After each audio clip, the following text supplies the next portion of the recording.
today, and everybody's just waking up, and it's 7 o'clock. And this is also the main field.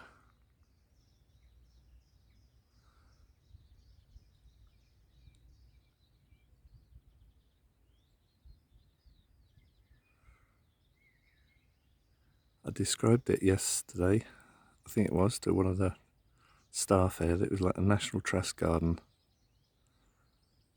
I thought they liked that. Hello people, good morning. I find myself at Restormel Castle on the way back home, and just looking at the van, yes, it is a very slopey car park. But that's all right. I don't normally visit places twice, but this one I visited 10, 12 years ago, and I think maybe in the same spot. I was coming back from a camping trip in an actual tent and had a gas stove and did bacon on it. I'm sure I recall that. Anyway, I've got lovely countryside around me, and it's quiet. I can hear nothing. The lane was very narrow coming up. I was getting scrapes down both sides. I should have put the camera on, but I'm not professional. Yeah, it's that steep, so I'm out of the way. Fields all around. This is just outside Lostwithiel. Gosh, there's some traffic going on the roads, the main road in the town. And Restormel Castle is one of my favourites because it's completely round. So we'll go and check in, and it's hidden behind those trees somewhere. There's nothing like an aerial photo. That just gives you an idea of what we're going to look at. Teaser is looking bright through the trees.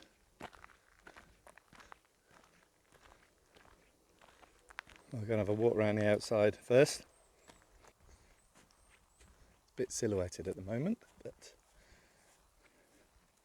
left or right, let's take a walk. Oh, I can't pass up these views.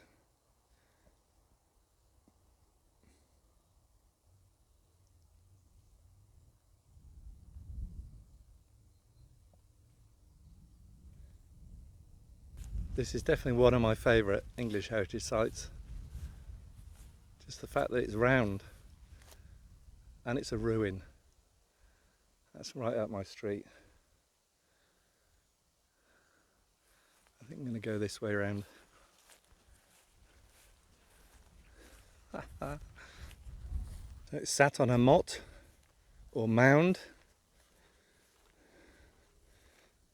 and it has a moat, which may well have been a dry moat, and then another bank that I'm walking on.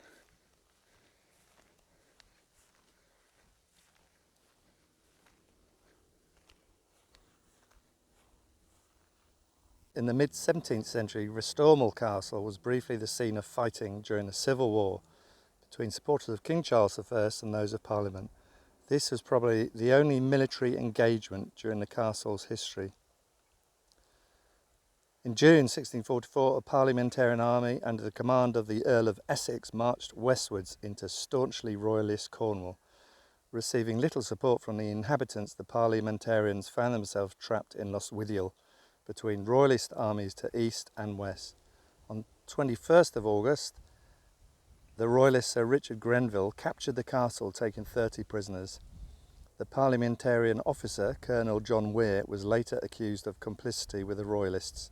Days later, the Earl of Essex fled by sea.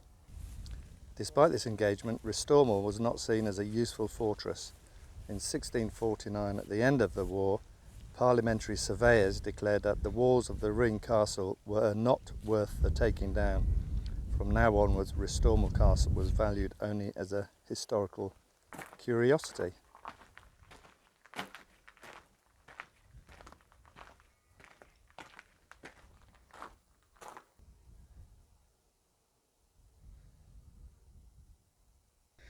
Out of breath just walking up there. I was going to do a 360 from in the middle, but I can't zoom out enough. So I'll have to do a few of these.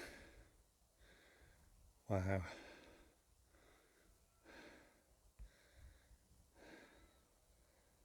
buildings of the inner ward formed a compact palace for the Earl and Dukes of Cornwall. They were ingeniously fitted into a circular plan. Apart from this unusual and distinctive plan, the buildings have much in common with contemporary royal palaces containing grand first-floor rooms fit for ceremony and residence. Below, large cellars were used for storing food and drink. The apartments were served by a kitchen and provided with fresh water by lead pipes from a nearby spring. This is at the rear of the castle, so there's a square bit stuck on. We'll find out what that is later.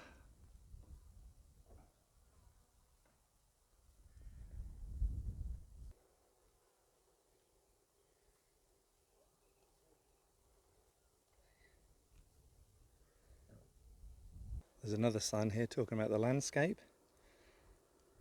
So it says, from at least the 13th century, Restormel Castle stood at the centre of a private park. The Earl and Dukes of Cornwall owned everything you can see from here. Restormel Park, the largest in Cornwall, was created for hunting. In 1337 it contained around 300 deer. Fences, ditches and stone walls protected the deer from poachers. Medieval accounts describe various features within the park. They include woods, pastures and a fishery. Also mentioned were a watermill and a garden, which was probably near the castle. The quiet of Restormel was a contrast to the busy town of Lostwithiel, a mile down the valley. Until the 14th century, Lostwithiel was a port accessible to seagoing ships. It was also a centre for the control of the tin industry.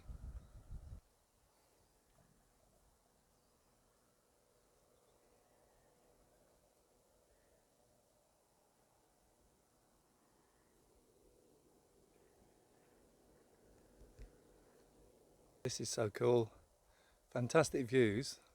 At a lot of castles you do get good views, so they can see who's coming. But the landscape is just superb around here. And the round castle, just love it.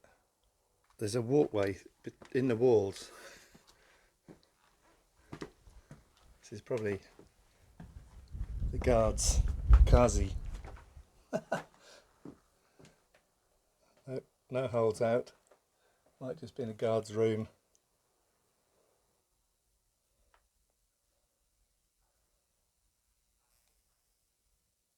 It's a little room in the wall here.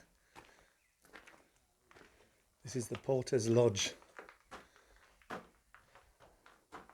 says here, the small unheated room is built into the thickness of the circular curtain wall. The porter controlled the gate and took shelter here. His job was to greet dignitaries and bar admission to those with no business inside the inner ward.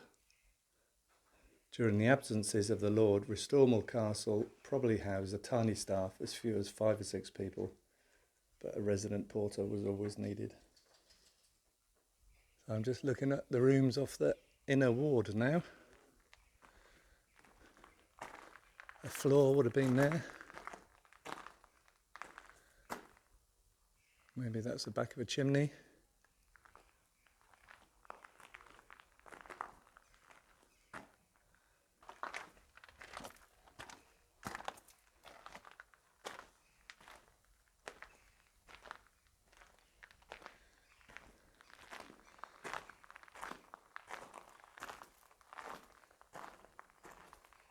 No name for this room.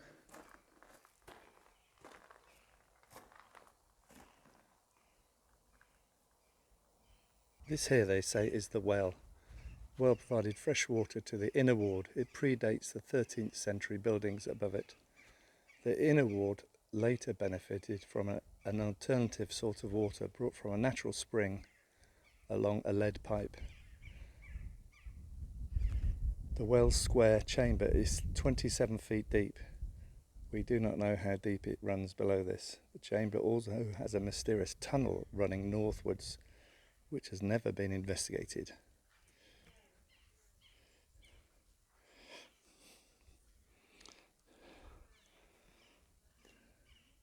That'd be down in that corner then. Now we've got steps up onto the square bit. These look quite new. Oh, this is a chapel. St Mary's Chapel, it says. The lords of Restormel and their inner household would have worshipped here.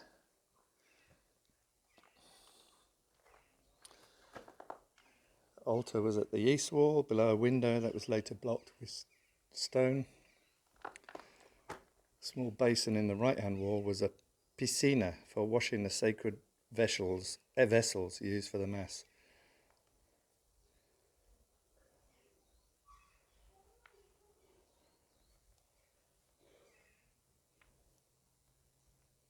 That's where the piscina, or wash basin, was.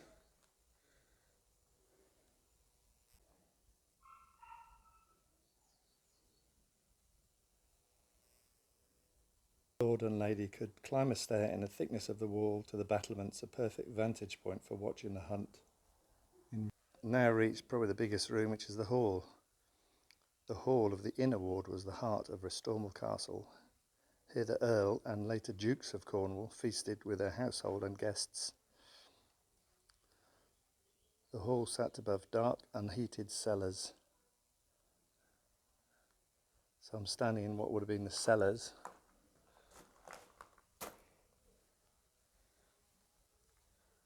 That would have been the floor, and then you had big windows,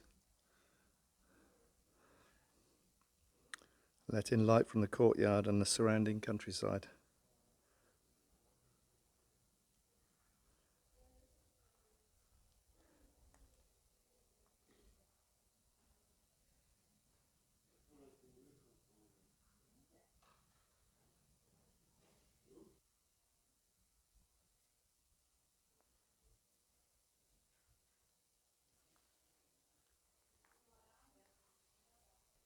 This is the kitchen. Staff of cooks prepared food for the castle's lord and the inner household. The huge fireplace set in the curtain wall was originally covered with a stone or plaster hood and was used for roasting and boiling. The high, narrow windows allowed smoke and steam to escape. The cooks worked at wooden tables or dressing boards. Food was checked in a small hatchway beside the door and carried up to the hall beyond.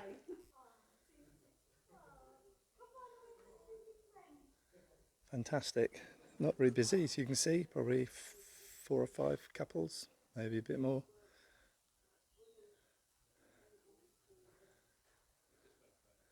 Well worth a visit if you're down the 390 at Lostwithiel.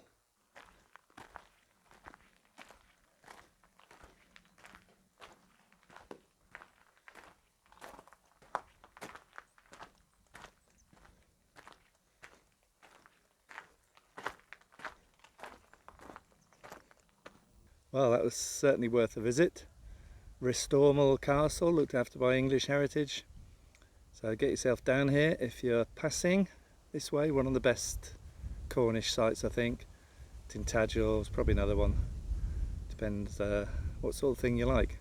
But this is a lot quieter, out of the way, a mile from the village of Lostwithiel. So yeah, fantastic site to pop in and have a look round. Alright, well I think that's it for this trip. 13 nights away, 14 days. Apart from the first couple, weather's been fantastic. I think the heat wave is due to end tomorrow, so that's alright. I'll be at home doing my jobs, doing my things I've got to do. And just shows that you can find cheap sites. Okay, I'm a member, I'm over 60, and I've taken advantage of grass discounts. So to get it all for under £6 a night, I think it's pretty good. You've got safety of the barriers. You can go for walks. You've got water. You've got this waste disposal, and you've got people to talk to. Most of the time, they're nice. But it's been a great little trip. Right, I'm off on the roads. First, I've got to tackle this narrow one, and then get on the roads, tackle past Glastonbury as well, and head home. All the best then. Hope you've enjoyed some of it, and I will catch you on the next one. Take care then. Bye bye.